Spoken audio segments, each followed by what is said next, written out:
Zee TV news కి స్వాగతం. నా పేరు రమాకాంత్ రెడ్డి. ముందుగా ముఖ్యాంశాలు చూద్దాం. నగరంలో ఘనంగా బక్రీద్ పండుగ నిర్వహణ. భక్తి శ్రద్ధలతో ప్రత్యేక నమాజులు చేసిన ముస్లిం సోదరులు.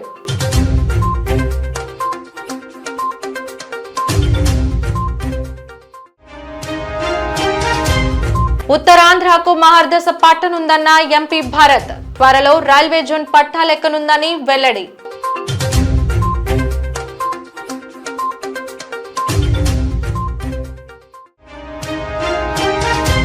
పుణ్యగిరి దిగువన వెలిసిన కలియుగ దైవం శివకేశవులు ఒకే చోట ఉన్న మహాపుణ్యక్షేత్రం పుణ్యగిరి అంటూ కొనియాడిన మంత్రి కొండపల్లి.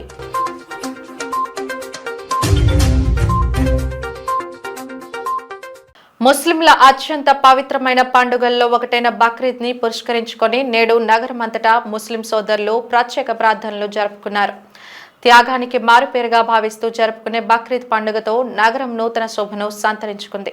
అందులో భాగంగా ముస్లిం వెల్ఫేర్ సొసైటీ ఆధ్వర్యంలో డాబా గార్డెన్స్ మహిళా కళాశాల ఎదురుగా ఉన్న సెంట్రల్ పార్క్ ఆవరణలో ఈదుల్ జుహా నమాజ్ నిర్వహించబడింది.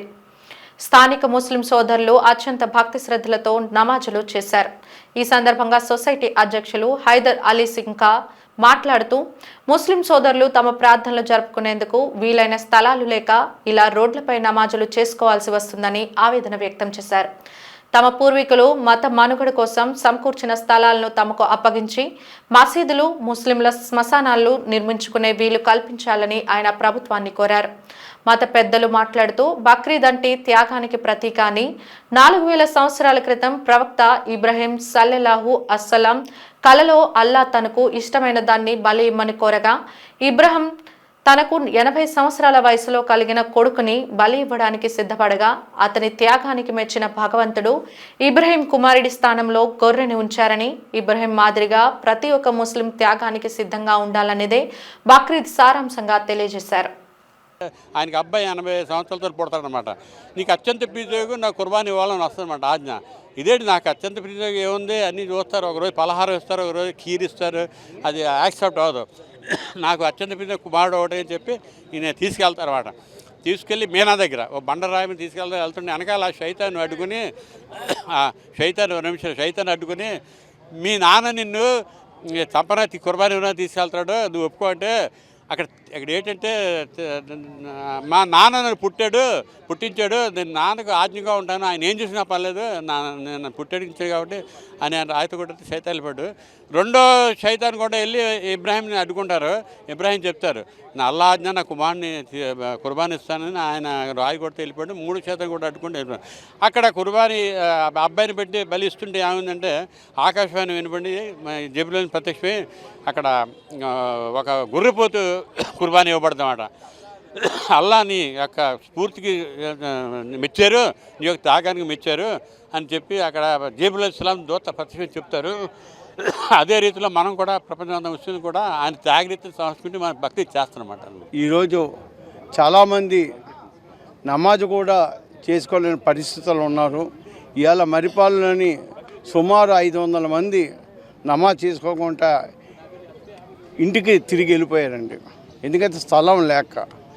మరి ఈరోజు ప్రభుత్వానికి మేము ఇదే కోరుతున్నామండి, సార్ మీరు మాకు ఏ పథకాలు ఇవ్వద్దు, దయించే సంవత్సరానికి 2 సార్లు మా పండుగ వస్తుందండి. ఆ పండుగకి మీరు మాకు నమాజ్ చేయనట్టుకు మాకు స్థలం ఇప్పించండి.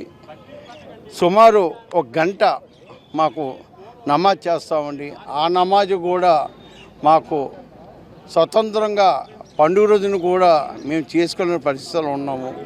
దయవుంచి మీరు ఈ ప్రభుత్వం మాకు ఇది కల్పిస్తారని మేము ఆశిస్తున్నాం.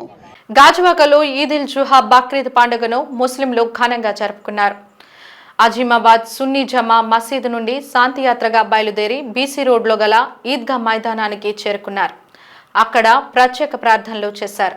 సున్నీ జమా మసీదు ఇమాన్ షాకిర్ ఈద్ నమాజును చదివించారు.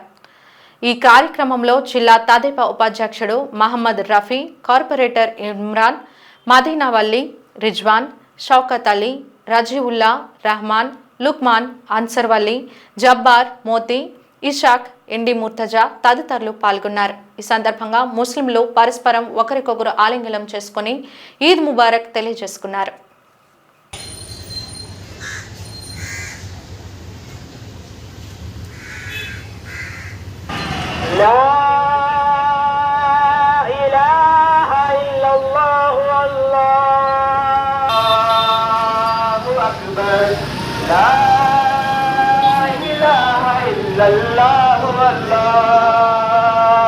ముఖ్యంగా హిందూ ముస్లిం క్రిస్టియన్ అనే భేదభావం లేకుండా అందరూ కూడా సమైక్యతతోని ఈ బక్రీద్ పండుగ వేడుకల్లో పాలు పంచుకుంటున్నారు. మేమందరం ఒకటే కోరుకుంటాం, ప్రపంచవ్యాప్తంగా శాంతియుతంగా ఉండాలి, భారతదేశం శాంతియుతంగా ఉండాలని, అందరూ కలిసిమెలిసి ఉండాలని, సమైక్యత పాటించాలని కోరుకుంటున్నాం. అలాగే ఈ పండుగలో పాల్గొన్నటువంటి ముస్లిం సోదరులందరికీ, ముఖ్యంగా ప్రపంచంలో ఉన్న ముస్లిం సోదరులందరికీ కూడా బక్రీద్ శుభాకాంక్షలు తెలియజేస్తున్నాం. విద్యారంగంలో పెను మార్పులు తీసుకొచ్చి పేద మధ్యతరగతి విద్యార్థులకు బంగారు బాటలు వేస్తున్న కూటమి ప్రభుత్వాన్ని ప్రజలెన్నటికీ మరువరని, ప్రభుత్వ పాఠశాలల భవితను మారుస్తూ మంత్రి లోకేష్ తీసుకొస్తున్న నూతన సంస్కరణలు ఎంతైనా అభినందనీయమని ఎమ్మెల్సీ వేపాడ చిరంజీవిరావు అన్నారు. రేపు జూన్ 12 తేదీకి మన ఆంధ్రప్రదేశ్ రాష్ట్రంలో ఒక నిరంకుశమైన పాలన నుండి, ఒక అప్రజాస్వామిక పరిపాలన నుండి రాష్ట్రానికి మంచి రోజులు వచ్చి 1 year అవుతుంది. ఈ సందర్భంగా గౌరవ ముఖ్యమంత్రి గారు రాష్ట్ర వ్యాప్తంగా ఎన్డీఏ కూటమితో రేపు 12వ తేదీని మంచి సమావేశాన్ని ఏర్పాటు చేయదలుచుకున్నారు. ముఖ్యంగా ఈ సంవత్సరంలో మన అచీవ్మెంట్స్ అన్నీ మీ అందరికీ తెలిసినవే. ఏ రంగాన్ని అంటే చూడండి, మనం ఏ రంగం అంటే చూసుకోండి. నీటిపారుదల రంగాన్ని చూసుకుంటే గతంలో 2019 నాటికి పోలవరం ప్రాజెక్టు 72% పూర్తి చేసి మనం ఇస్తే 5 సంవత్సరాల్లో పోలవరం ప్రాజెక్టులో ఇంప్రూవ్మెంట్ లేదు సరికదా, డయాఫ్రమ్ వాళ్ళు కూడా నాశనం చేసి పోలవరం ప్రాజెక్టును సర్వనాశనం చేశారు గత ప్రభుత్వం వాళ్ళు. మరలా ఈరోజు పోలవరం ప్రాజెక్టు పరుగులు పెడుతుంది అంటే అది తెలుగుదేశం పార్టీ ఎన్డీఏ కూటమి యొక్క చిత్తశుద్ధి. అట్లాగే రైల్వే జోన్ కూడా 2019కి ప్రకటించడం జరిగింది నరేంద్ర మోడీ గారు. కానీ గత 5 సంవత్సరాల్లో రైల్వే జోన్కి భూములు ఇవ్వడం కానీ కార్యాచరణ కానీ జరగలేదు 5 సంవత్సరాల్లో. మరలా ఈరోజు ఎన్డీఏ కూటమి అధికారంలోకి వచ్చిన తర్వాత రైల్వే జోన్కి సంబంధించి భూములు కేటాయించడం కానీ, జీఎం గారిని ఏర్పాటు చేయడం కానీ, ఈ విషయంలో నరేంద్ర మోడీ గారికి, గౌరవ ముఖ్యమంత్రి నారా చంద్రబాబు నాయుడు గారికి, ముఖ్యంగా మన ఎంపీ గారికి కూడా ప్రత్యేకంగా ధన్యవాదాలు తెలియజేసుకోవాలి. అంటే ఎన్డీఏ ప్రభుత్వం ప్రతి అంశంలో కూడా ఎంత చిత్తశుద్ధిని కలిగి ఉంది అని చెప్పడానికి ఇదే తర్కాణం. ఇక రాజధాని, దేశంలోనే రాజధాని లేని రాష్ట్రం ఏది అంటే ఆంధ్రప్రదేశ్ రాష్ట్రంగా ఉండేది. విద్యార్థులు చాలా గందరగోళానికి గురైపోయారు. సోషల్ స్టడీస్ స్టూడెంట్స్ అయితే ప్రతి రాష్ట్రానికి రాజధాని ఉండేది. ఆంధ్రప్రదేశ్ రాజధాని ఏదంటే గత 5 సంవత్సరాలు చెప్పుకోవడానికి రాజధానే లేదు. మరలా ఈరోజు ఎన్డీఏ కూటమి అధికారంలోకి వచ్చిన తర్వాత ఆంధ్రప్రదేశ్ రాష్ట్ర రాజధాని అమరావతి పనుల ప్రారంభానికి కూడా మరలా నరేంద్ర మోడీ గారు వచ్చారంటే ఈరోజు ఎన్డీఏ కూటమి అభివృద్ధికి ఎంత ప్రాధాన్యత ఇస్తుంది అనేది పర్టికులర్గా చెప్పొచ్చు. ఇక అట్లాగే విద్యారంగం అయితే చెప్పాల్సిన అవసరం లేదు. నారా లోకేష్ బాబు గారు విద్యారంగంలో అద్భుతమైన సంస్కరణలు తీసుకొస్తున్నారు. ప్రాథమిక పాఠశాల కావచ్చు, ఉన్నత పాఠశాల కావచ్చు, ఇంటర్మీడియట్ కావచ్చు, డిగ్రీ కావచ్చు, యూనివర్సిటీస్ కావచ్చు, ఏ స్థాయిని చూసినప్పటికీ మనం ఉదాహరణకి ప్రాథమిక పాఠశాల చూసుకుంటే మోడల్ ప్రైమరీ స్కూల్ అనే కాన్సెప్ట్ పెట్టి ప్రతి మోడల్ ప్రైమరీ పాఠశాలలో కూడా ప్రతి తరగతికి ఒక టీచర్ ఉండాలి. 5 తరగతులకి 5 టీచర్లు ఉండాలి. 60 మంది పిల్లలు ఉన్న ప్రతి స్కూల్కి కూడా టీచర్ ఉండాలి, 5 టీచర్లు ఉండాలనే కాన్సెప్ట్తో ప్రభుత్వ రంగంలో విద్యని బలోపేతం చేయాలనే ఉద్దేశంతో లోకేష్ బాబు గారు మోడల్ ప్రైమరీ స్కూల్ అనే కాన్సెప్ట్ని తీసుకొచ్చారు. దయచేసి మీడియా మిత్రులందరినీ మేము కోరేది ఏంటంటే ప్రభుత్వ విద్యా వ్యవస్థని బలోపేతం చేయాల్సిన అవసరం ఉంది. ఎప్పుడు విలేకరులు అంటూ ఉంటారు మీటింగ్ అయిపోగానే, అసలు ఆ ప్రైవేట్ రంగంలో ఆ ఫీజులు ఏంటి, దాన్ని కంట్రోల్ చేయాలి, మన ప్రభుత్వ విద్యని బలోపేతం చేయాలి ప్రతిసారి చెప్తూ ఉంటారు. కాబట్టి దయచేసి ఈ విద్యా వ్యవస్థను మనం కానీ ప్రమోట్ చేస్తే ఈ 4 సంవత్సరాల్లో ప్రభుత్వ రంగంలో ప్రభుత్వ విద్య అనేది అద్భుతంగా డెవలప్ అవుతుంది. గత నెల 21 నుండి ఈ నెల 21 వరకు నెల రోజుల పాటు జరుగుతున్న 11వ అంతర్జాతీయ యోగా దినోత్సవం కార్యక్రమంలో భాగంగా మాన్యం జిల్లా ఎస్పీ ఎస్వి మాధవరెడ్డి ఆదేశాల మేరకు ఎల్విన్పేట చినమేరంగి సర్కిల్ ఇన్స్పెక్టర్లు టీవీ తిరుపతిరావు బీహారీ ఆధ్వర్యంలో కురుపం సాయిబాబా గుడి ఎదురుగా ఉన్న మైదానంలో యోగాంధ్ర కార్యక్రమం నిర్వహించారు. ఈ సందర్భంగా చినమేరంగి సిఐ తిరుపతి మాట్లాడుతూ ప్రతిరోజు యోగా చేయడంతో మానసిక ఒత్తిడి దూరమవుతుందని తెలిపారు. Elvinpeta Chinamerangi police station circle పరిధిలోని కురుపాం, నీలకంఠపురం, ఎల్విన్పేట, జియమ్మవలస, చినమేరంగి, గరుగుబిల్లి పోలీస్ స్టేషన్ల సిబ్బంది, సచివాలయ మహిళా పోలీసులు, ట్రైనీ ఎస్ఐలు పాల్గొని యోగాసనాలు వేశారు. ఉత్సవాన్ని వేడుకలా జరుపుకోవడానికి మనం ఈ సందర్భంగా ఇక్కడ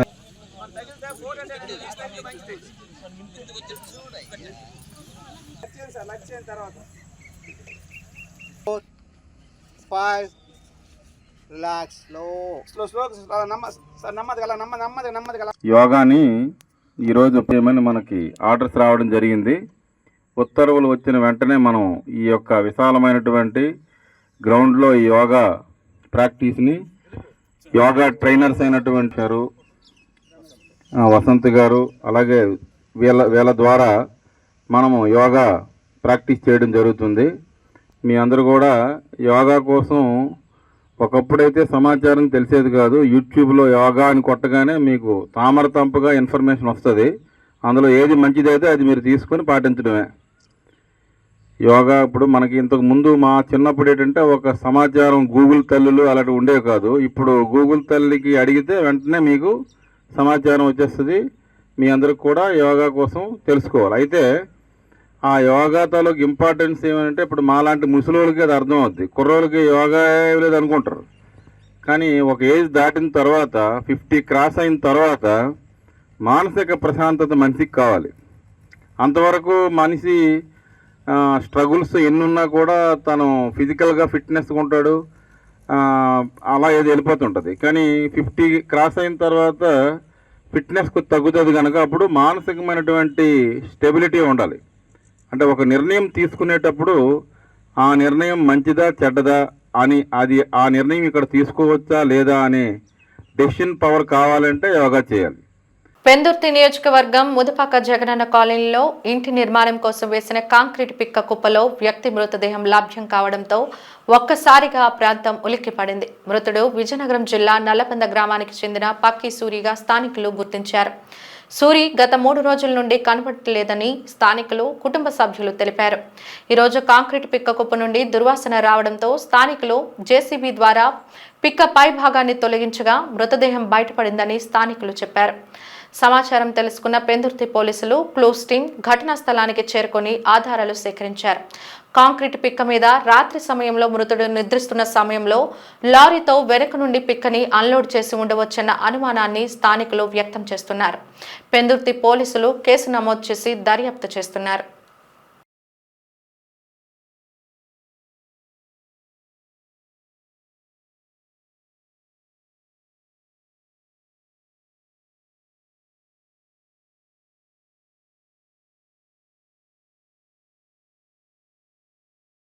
విశాఖ రైల్వే జోన్ కు జీఎంను నియమించినందున దేశ ప్రధాని నరేంద్ర మోదీకి ధన్యవాదాలు తెలిపారు పశ్చిమ నియోజకవర్గం ఎమ్మెల్యే గణబాబు. ఎన్డీఏ ప్రభుత్వం వచ్చిన తర్వాత విశాఖ కేంద్రంగా ఎన్నో అభివృద్ధి కార్యక్రమాలు జరుగుతున్నాయన్నారు. విశాఖ రైల్వే జోన్ తొలి జీఎంగా సందీప్ మాథూర్ను కేంద్ర ప్రభుత్వం నియమించడం శుభపరిణామాన్ని అన్నారు. జనరల్ మేనేజర్కే ఆ జీఎంగా ఉండేవారికే ఎక్కువ అధికారాలు, పవర్స్ ఉంటూ ఉంటాయి ఏదైనా డెసిషన్ మేకింగ్లో. డివిజనల్ రైల్వే మేనేజర్ అంటే ఇప్పటివరకు కూడా ఒక డిఆర్ఎం హెడ్ క్వార్టర్స్లో ఉండేటువంటి ప్రాంతమే మనం ఉండడం. ప్రతి అప్రూవల్కి కూడా అక్కడికి వెళ్ళే పరిస్థితి వస్తుంది. ప్రజాప్రతినిధిగా నేను లాంగ్ స్టాండ్ ప్రజాప్రతినిధి, సుమారు 95 నుంచి నేను జడ్పీటీసీగా ఉన్నాను, ఎమ్మెల్యేగా పనిచేశాను. అప్పటి నుంచి ఇప్పటి వరకు చూస్తున్నప్పుడు రైల్వే ఏ అంశం వచ్చినా దానికి సంబంధించి అక్కడికి వెళ్ళాల్సినటువంటి పరిస్థితి ఏర్పడుతుంది. ఏదైనా అప్రూవల్స్కి వచ్చేటప్పటికి మనం అడిగినప్పుడు ఒక డెవలప్మెంట్ యాక్టివిటీ అంటే జీఎం గారికి పెట్టడం జరిగింది అనేటువంటి వాదన వచ్చేది. సో ఈరోజు రైల్వే జోన్ ఏర్పాటు అవడం, నేరుగా మొట్టమొదటి జీఎంగా ఈరోజు సందీప్ గారిని అపాయింట్ చేయడం, అందుకనే శుభపరిణామం అంటున్నాను. ఈరోజు ఇక్కడ ఏదైనా అంశం వస్తే వెంటనే రైల్వేకి సంబంధించినటువంటి ఇప్పటికీ కూడా మన నియోజకవర్గం ప్రత్యేకంగా అనేక అంశాలు ఉన్నాయి. ఆ జిఎం డిస్క్రిషన్తో తీసుకోవాల్సినటువంటి అండర్ పాసెస్లో ఇంకా చాకరగడ్డ ఏరియా కావచ్చు, వెంకటాపురం ఏదైతే అంత గతంలో నేచురల్ ఫ్లోని వెళ్ళటానికి చేసినటువంటి మదాలే మనం ఆశ్రయం పొందుతూ ఈరోజు మార్గాలుగా కొన్ని వాడుకుంటూ ఉన్నాం మన ప్రాంతంలో. కొత్తగా ఈరోజు లెవెల్ క్రాసింగ్స్ ఉన్న చోట కొత్తగా మనం అండర్ పాసెస్ అంటే మధువులని మనం వాడుతూ ఉంటాం వాడుక భాషలో, అలాంటివి నిర్మాణాలు అయినప్పటికీ పాతవి ఏదైతే కొత్తపాలెం కింద ఉన్నవి కానీ, లేకపోతే వెంకటాపురం కానీ, చాకలగడ్డ ఏరియాలో ఏదైతే గవర్కంచరపాలెం వెనక ఉండటం, ఇవన్నీ కూడా ప్రజల అవసరార్థం అవి వాడుకలోకి తీసుకురావాలనేటప్పటికీ ఇక్కడికి వచ్చేటప్పటికి నిర్ణయాధికారాలు స్వల్పంగా ఉంటాయి divisional railway head quarters. So GM స్థానంలో ఇక్కడికి రావడం వల్ల రైల్వేకి సంబంధించిన అనేక అంశాలు పరిష్కారం అవుతాయనేటువంటి భావన కలుగుతుంది. అందులో ప్రత్యేకంగా మన నియోజకవర్గానికి కూడా రైల్వేకి సంబంధించినటువంటి అనేక అంశాలు సెటిల్ అయ్యే అవకాశం ఉంది. సో అందులో మనకి ఈరోజు పరిపాలన అనేటువంటిది ఇక్కడ నుంచి మొదలయ్యే అవకాశం ఒక జీఎం ఏర్పాటుతో, ఎందుకంటే వారు తాత్కాలిక ఏర్పాట్లు చేసుకొని ఇక్కడికి వస్తారు. మీ అందరికీ తెలిసి ఇప్పటికే 149 కోట్లు మంజూరయ్యి మొడసర్లావులో గత ప్రభుత్వం గత పాలకులు రైల్వే జోన్కి స్థలమే కేటాయించలేకపోయినారు. మీ అందరికీ తెలుసు. ఈరోజు ఈ ప్రభుత్వం వచ్చిన తర్వాత మొడసర్లావులో ల్యాండ్ ఏర్పాటు చేయడమే కాదు, వాళ్ళకి హ్యాండ్ ఓవర్ చేయటం, వాళ్ళ వర్క్స్ కూడా స్టార్ట్ చేసి ప్రధాన కార్యాలయం సుమారు ఒక 11 అంతస్తుల బిల్డింగ్స్ని అక్కడ ఏర్పాటు చేసే విధంగా ఈరోజు కార్యక్రమాలు మొదలు పెట్టారు. ఆర్కే ఎంటర్టైన్మెంట్ పతాకంపై కుమారస్వామి నిర్మాణంలో తరుణ్ కళ్యాణ్ దర్శకత్వంలో తెరకెక్కిన సస్పెన్స్ థ్రిల్లర్ డ్రామా చిత్రం గది తప్పకుండా ప్రేక్షకుల ఆదరణ పొందుతుందని చిత్రంలో ప్రతినాయకుని పాత్ర పోషించిన నగరానికి చెందిన బలిజ్పల్లి కాశీరామ్ అన్నారు. జగదాంబ థియేటర్లో ప్రదర్శించబడిన సినిమాను ఆయన ప్రేక్షకులతో కలిసి వీక్షించారు. ప్రదర్శన అనంతరం ప్రేక్షకులు ఆయన్ను అభినందనలతో ముంచెత్తారు. టీం వైసురాజ్ పేరిట అభినందనలు వెల్లువెత్తాయి. అనంతరం ఆయన మీడియాతో మాట్లాడుతూ గది తాను నటించిన మొదటి చిత్రమని తెలిపారు. ప్రతినాయకుని పాత్రలో కూడా వైవిధ్యాన్ని చూపించిన దర్శకునికి ధన్యవాదాలు తెలిపారు. తాను విశాఖ నగరానికి చెందినవాడినని, ఒకవైపు ఉద్యోగం చేస్తూనే సినిమాలపై తనకున్న ఇష్టాన్ని, తన నటనను ప్రోత్సహిస్తున్న తాను పనిచేస్తున్న సంస్థ యాజమాన్యానికి ప్రత్యేక కృతజ్ఞతలు తెలిపారు. నా క్యారెక్టర్ అనేది కంప్లీట్ సస్పెన్స్. నేను మా డైరెక్టర్ గారు నాకు చిన్న అవకాశం ఇచ్చారు ఈ మూవీలో యాక్ట్ చేయడానికి విలన్ క్యారెక్టర్గా. సో నేను అనుకున్నది ఏంటంటే ఇది ఓన్లీ చిన్న క్యారెక్టర్ ఒక సైడ్కి ఉంటుందన్న ఆలోచనతో ఉన్నాను. బట్ అది మొత్తం యాక్ట్ చేసి బయటకు వచ్చి నేను సినిమా థియేటర్లో చూస్తున్నప్పుడు ఆ ఎలివేషన్స్, ఆ బ్యాక్గ్రౌండ్ మ్యూజిక్ కానీ, ఆ లుక్ కానీ అసలు నెక్స్ట్ లెవెల్, అసలు ఆసమ్ లుక్, ఎలివేషన్ మాత్రం చాలా బాగా ఇచ్చారు. సో వీటన్నిటి కూడా ఎంతో నెక్స్ట్ 1 by 1 కష్టపడుతూ చేశాను. నేను ఒక దగ్గర జాబ్ చేసుకుంటాను, బట్ ఈ జాబ్ చేస్తూ కూడాను మా జిఎం గారు కానీ, మా మేనేజింగ్ డైరెక్టర్ కానీ వీళ్ళందరూ కూడా నాకు ప్రోత్సహించారు. నాకు సినిమాలో ఇంట్రెస్ట్ ఉంది అని కానీ వీళ్ళందరూ నాకు okay we can go head అని చెప్పారు, నన్ను ప్రోత్సహించారు. సో అదే ప్రోత్సాహంతో నేను ఎంతో ఇష్టపడి చేశాను. ఆ ఇష్టం నన్ను ఈ లెవెల్ తీసుకొచ్చింది. సినిమా మాత్రం ఫస్ట్ హాఫ్ నుంచి ఎండింగ్ వరకు కూడాను ఆ మ్యూజిక్ కొట్టిన రాణా ప్రతాప్ గారికి నా హృదయపూర్వక ధన్యవాదాలు. ఎందుకంటే మ్యూజిక్ అసలు నేను ఎలా ఉంటుంది అనుకున్నాను, బట్ చాలా అంటే చాలా బాగా కొట్టారు మ్యూజిక్. ఆ బ్యాక్గ్రౌండ్ మ్యూజిక్ కానీ, సాంగ్స్ కానీ నెక్స్ట్ లెవెల్ అసలు ఇంకా.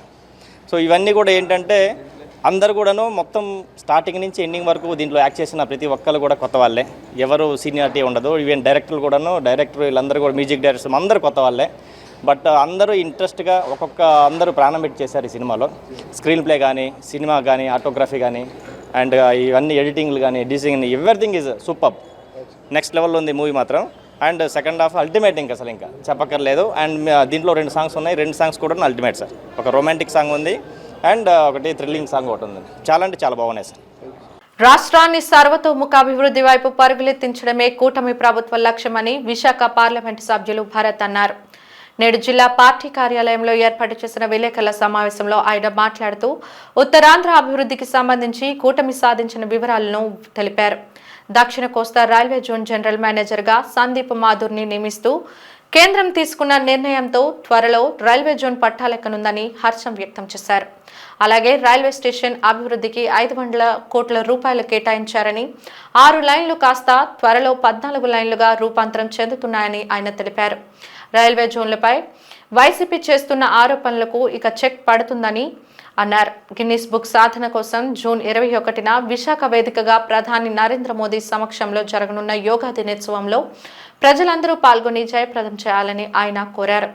సౌత్ కోస్ట్ రైల్వే జోన్కి ఒక జనరల్ మేనేజర్ అపాయింట్ చేయడం జరిగింది. త్వరలో ఆయన కూడా ఇక్కడికి వచ్చి రిపోర్ట్ చేసి అంతా యాక్టివిటీస్ కూడా టేకప్ చేస్తారు.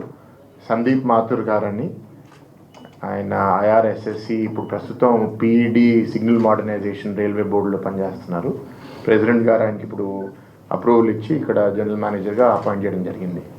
సో గత కొన్ని రోజులుగా ఏంటంటే జోన్ అనౌన్స్ అయింది, ఇక్కడ జనరల్ మేనేజర్ ఎప్పుడు చేస్తారు, దాని తర్వాత గెజెట్ ఎప్పుడు ఇష్యూ చేస్తారని కొందరు అడగడం జరిగింది. సో ఈ నిర్ణయం కేంద్ర ప్రభుత్వం రైల్వే బోర్డు తీసుకోవడం మేమందరం అభినందిస్తున్నాము. అండ్ ఈ railway zone head quarter works and ఇక్కడ రైల్వే వర్క్స్ చాలా ఉన్నాయి. ఒక GM వస్తే అన్నీ కొంచెం స్పీడ్ అందుకుంటాయి అనే భావన మా అందరిలో ఉంది. సో ఆయన రావడం మా అందరికీ సంతోషంగా ఉంది. అండ్ ఇంకో మంచి అప్డేట్ కూడా ఏంటంటే ఈ రైల్వే స్టేషన్ అప్గ్రేడేషన్ ఇంచుమించు almost 500 crores Vizag railway station upgradation కూడా కొంత కోర్ట్ స్టే వల్ల మనకి ఆల్మోస్ట్ ఒక 8 months డిలే అయింది. అది కూడా ఇవాళ క్లియర్ అయ్యి కాంట్రాక్టర్ కూడా గ్రీన్ సిగ్నల్ రైల్వే ఇక్కడ లోకల్ రైల్వే డిపార్ట్మెంట్ కూడా ఇవ్వడం జరిగింది. అతి త్వరలో ఐ థింక్ 18 to 21 months మన Vizag station upgradation including additional lines, అంటే ప్రస్తుతం ఇప్పుడు ఉన్న లైన్స్ కన్నా ఇంకో 6 lines యాడ్ చేయాలనే దాంట్లో పనిచేస్తున్నారు. 14 lines ఫైనల్గా మనకి ఉండబోతున్నాయి కొత్త రైల్వే స్టేషన్ అప్గ్రేడ్ అయిన తర్వాత. That is one major issue అండి. ప్రత్యేకంగా కొందరు ప్రతిపక్షంలో ఉన్న వాళ్ళు కూడా జోన్ ఇచ్చారు కానీ GM లేదని ఆ ఆరోపణలు కూడా ఇక్కడితో ముగిస్తాయనుకుంటున్నాను. నెక్స్ట్ ఎలాగో మనందరం కలిసాము, 1 year ఈ ప్రభుత్వానికి పూర్తయింది. ఈ 1 yearలో ఈ అనుభవాలు కూడా మంచి లెర్నింగ్ ఎక్స్పీరియన్స్ నాకండి. మొదటిసారి ఎంపీగా అయ్యాను కాబట్టి అసలు అడ్మినిస్ట్రేషన్లో ఎట్లా చేయాలి, ఏం యాక్టివిటీస్ టేకప్ చేయాలి అనేది. నేను ఒక ఎంపీగా ఇచ్చిన 7 హామీలు చేయడమే కాకుండా ప్రభుత్వం ఇచ్చిన హామీలన్నీ అమలు చేయడం, ఇప్పుడు దాకా కొన్ని జరగడం, మొన్న జరిగిన మహానాడులో కూడా త్వరలో ఇది మహిళలకి బస్ ట్రాన్స్పోర్ట్ అవనివ్వండి, లేకపోతే తల్లికి వందనం అవనివ్వండి, బాబు గారు కూడా అనౌన్స్ చేయడం జరిగింది. సో కష్టాలు ఉన్నాయి, ఆర్థిక ఇబ్బందులు ఉన్నాయి, బట్ పాజిటివిటీతో కలిసి పనిచేసి కేంద్ర ప్రభుత్వం సహాయంతో మాత్రం ఇంకా అన్నీ అమలు చేయడమే కాకుండా ఆ 20 లక్షల ఉద్యోగాలు కూడా సృష్టిస్తారని నాకు బలమైన నమ్మకం. 2024-25 ఆర్థిక సంవత్సరం ముగిసే నాటికి పన్నుల అనంతరం 71.77 కోట్ల రూపాయలు నికర లాభంతో పాటు బ్యాంకుకు అన్ని అర్హతలు ఉన్నందున రిజర్వ్ బ్యాంకు ద్వారా షెడ్యూల్ హోదా లభించగలమని పాలకవర్గం విశ్వాసంతో ఉందని the Visakhapatnam cooperative bank limited chairman Chalasani Raghavendra Rao తెలియజేశారు. నేడు ద్వారకా నగర్లో ఉన్న విశాఖ కోఆపరేటివ్ బ్యాంక్ ప్రధాన కార్యాలయం సమావేశ మందిరంలో నిర్వహించిన విలేకరుల సమావేశంలో చైర్మన్ రాఘవేంద్రరావు మాట్లాడుతూ కేంద్ర రాష్ట్ర ప్రభుత్వాలు ఐక్యరాజ్య సమితి మార్గదర్శకాలకు అనుగుణంగా సహకార బ్యాంకులను ప్రోత్సహించాలని, అభివృద్ధికి కృషి చేయాలని కోరారు. సమాజంలో ఆర్థిక సమానత్వం సాధించడానికి సహకార బ్యాంకులు కృషి చేస్తున్నాయని తెలిపారు. మోసపూరిత ప్రైవేటు ఫైనాన్స్ సంస్థలపై ప్రభుత్వం కఠిన చర్యలు తీసుకోవాలని, మోసాలకు అడ్డుకట్టు వేయాలని డిమాండ్ చేశారు. ప్రభుత్వ రంగ బ్యాంకులను, సహకార బ్యాంకులను రక్షించాలన్నారు. దేశంలోనే multi state cooperative urban bank గా పేరొందిన విశాఖ కోఆపరేటివ్ బ్యాంకుకు సుదీర్ఘ విరామం తర్వాత ఇటీవల ఒక సహకార అర్బన్ బ్యాంకుకు షెడ్యూల్ హోదాను రిజర్వ్ బ్యాంక్ ఇచ్చినందున 2025-26 ఆర్థిక సంవత్సరం ముగిసే నాటికి అన్ని అర్హతలు ఉన్న తమ బ్యాంకుకు షెడ్యూల్ హోదా లభించగలదన్న విశ్వాసం వ్యక్తం చేశారు. దేశంలోని 1472 అర్బన్ సహకార బ్యాంకులలో 49 బ్యాంకులు షెడ్యూల్ హోదాను పొందగా, వాటితో పోల్చుకున్న ఆ బ్యాంకులలోని అత్యధిక బ్యాంకుల కన్నా విశాఖపట్నం కోఆపరేటివ్ బ్యాంక్ అనేక అంశాల్లో మెరుగైన పనితీరును కనబరుస్తుందని చెప్పారు. అంకితభావం కలిగిన సిబ్బంది, నిజాయితీపరులైన ఖాతాదారులు ఈ సంస్థ పురోభివృద్ధికి మూల స్తంభాలుగా నిలిచారన్నారు. ఈ సమావేశంలో పాలకవర్గ సభ్యులు JV Satyanarayanamurthy, Appari Joseph Stalin, Suryaneni Nagabhushan Chowdary, Potluru Venkatrao, Uppalapati Parvathidevi, PV Narasimhamurthy, Eemani Avani, professor Sannapaneni Anjaiah, doctor Rammurthy Vaidyanathan, Dondapudi Baburao తదితరులు పాల్గొన్నారు. తగినటువంటి వనరులు లేనందువల్ల ఆ పని నేను చేయాలి.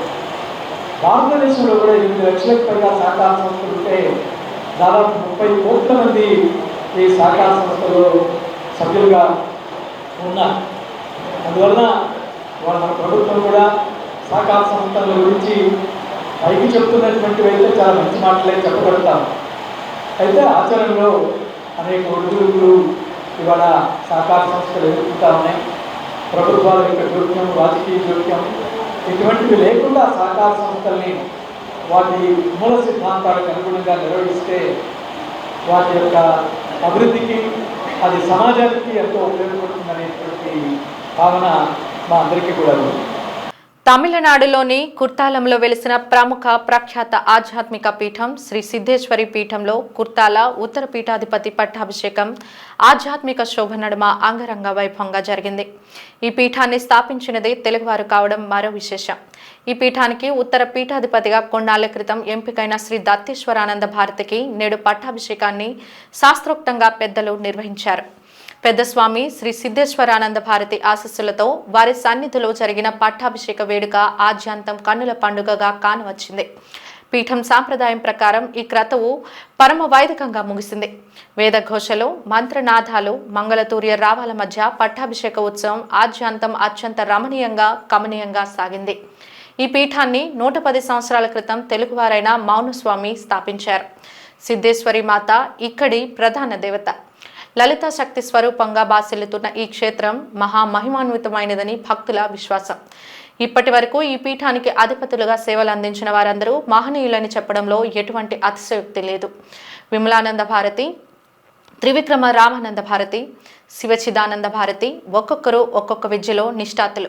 ప్రస్తుత పీఠాధిపతి సిద్ధేశ్వరానంద భారతి పూర్వాశ్రమంలో డాక్టర్ ప్రసాదరాయ కులపతిగా లబ్ధి ప్రతిష్ఠులు. నేడు ఉత్తరాధికారిగా పట్టాభిషేకం జరుపుకున్న దత్తేశ్వరానంద భారతి పూర్వాశ్రమంలో వైద్యులు. చిన్ననాడే వైరాగ్య భావనలో ఉదయించిన ఈ స్వామి ఆ మార్గంలోనే నడుస్తూ ఉపాసన, ధ్యాన సాధనలు పెంచుకుంటూ వచ్చారు. సమాంతరంగా లౌకిక విద్యలు కూడా కొనసాగించారు. ఆయన కొన్ని నెలల క్రితమే పెద్దస్వామి వద్ద సన్యాస దీక్ష తీసుకున్నారు. 36 ఏళ్ల వయస్సులో పీఠాధిపతి కావడం కూడా విశేషమేనని పెద్దలు సంబోధిస్తున్నారు.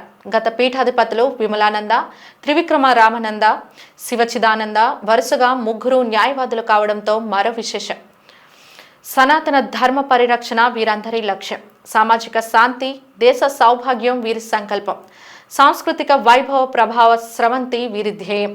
ఆధ్యాత్మికతను చాటి చెబుతూ అందరిలో ఆనందం, ఆరోగ్యం నింపాలనేది వీరి ఆశయం. మానవీయతను కాపాడడంలో దైవభక్తి వీరు ఆయుధంగా భావిస్తూ ముందుకు సాగుతారు.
శృంగవరపుకోటలో దక్షిణ కాశీగా ప్రసిద్ధిగాంచిన పుణ్యగిరి శ్రీ ఉమా కోటిలింగేశ్వర స్వామి ఆలయ దిగువ భాగంలో అత్యంత సుందరంగా నిర్మితమైన పుణ్య తిరుమలగిరి ఒక అద్భుతం అని రాష్ట్ర మంత్రి కొండపల్లి శ్రీనివాస్ అన్నారు.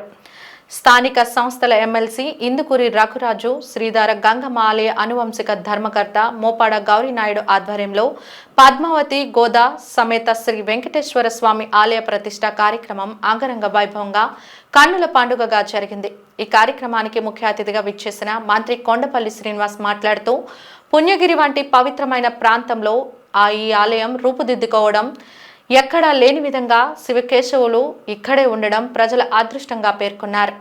ఈ ఆలయ ప్రతిష్ఠ మహోత్సవానికి తెలంగాణ రాష్ట్రం యాదగిరిగుట్టకు చెందిన ప్రముఖ వేద పండితులు 22 మంది విచ్చేసి పూజలు నిర్వహించగా, ఈ కార్యక్రమానికి ప్రధానంగా శ్రీమన్నారాయణ రామానుజ అహోబిల జిఆర్ స్వామి విచ్చేసి స్వామివారి విగ్రహాన్ని ప్రతిష్ఠ చేయించారు. అనంతరం అహోబిల జిఆర్ స్వామి మాట్లాడుతూ ఈ ప్రాంతవాసులు ఎంతో అదృష్టవంతులని, వారికి ఈ పుణ్య తిరుమలగిరి క్షేత్రం లభించడం వారి జన్మజన్మల అదృష్టంగా పేర్కొన్నారు. వార్తలు ముగించే ముందు ముఖ్యాంశాలు మరోసారి. నగరంలో ఘనంగా బక్రీద్ పండుగ నిర్వహణ. భక్తి శ్రద్ధలతో ప్రత్యేక నమాజులు చేసిన ముస్లిం సోదరులు.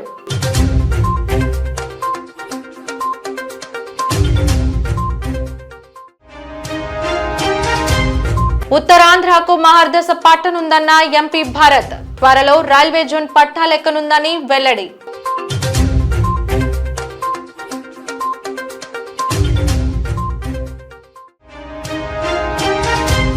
పుణ్యగిరి దిగువన వెలిసిన కలియుగ దైవం.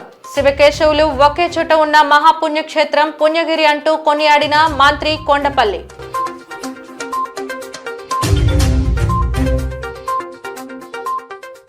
జీటీవీ న్యూస్ ఇంతటితో సమాప్తం. నమస్కారం.